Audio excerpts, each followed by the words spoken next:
बिस्मिल्लाहिर्रहमानिर्रहीम, अस्सलाम वालेकुम। मेरा नाम डॉक्टर हमाद है और मैं ईएनटी स्पेशलिस्ट हूँ। आज का टॉपिक जो है बहुत कॉमन है, दैट इज़ कान का शोर। कान में शोर आता है।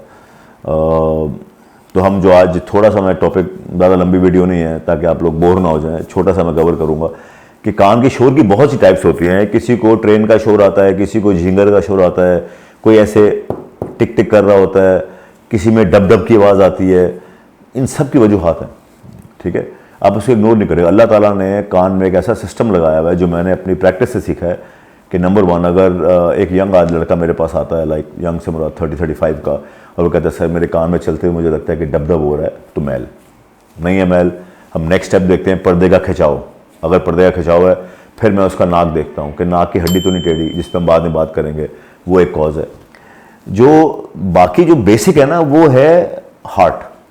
अगर आपका बीपी हाई हो रहा है तो किसी के सर में दर्द, किसी के कान में शोर आना शुरू हो जाएगा, तो अपना फौरन ब्लड प्रेशर जरूर चेक कराएं। या तो बहुत लो है या बहुत हाई हो रहा है या शुगर लो हो रही है।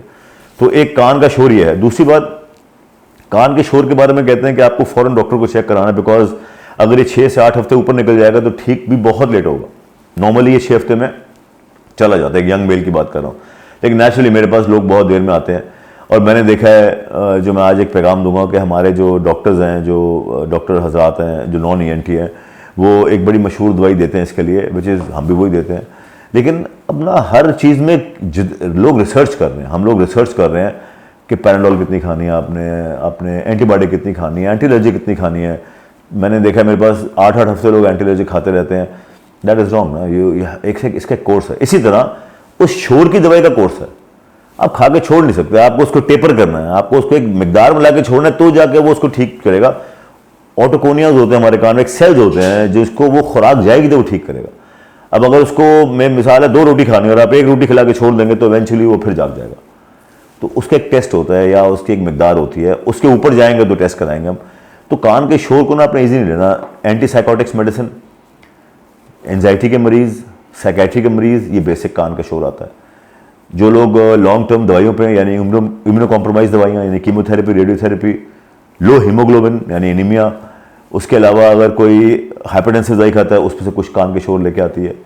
कान के पर्दे को डैमेज करना, बार बार उसको टच करना, यानी कॉटन बड से, वो कान में शोर लेके आती है। उसके अलावा हाई हार्ट रेट, यानी कि अगर आपका पल्स बहुत तेज़ चल रही है, आपका ब्लड प्रेशर बहुत ज़्यादा है, तो वो कान में शोर लेके आएगी। उसके अलावा जो मैंने देखा है, जो बेसिक साइन है डिहाइड्रेशन। आप लोग पानी प्लीज़ ज़्यादा पिया करें, अपने कान को मत साफ़ किया करें ज़्यादा, आपके कान के शोर ख़त्म हो जाएंगे और you should have a good sleep. अगर आपकी डिस्टर्ब स्लीप है तो कान सीटी बजाएगा आगे जाकर ना, क्योंकि योर हेड नीड्स रेस्ट। और हमारे हेड्स के जो ज़बानें हैं, वो हमारा आँख है, आँख थक जाएगी। हमारा कान है, कान शोर मचाएगा।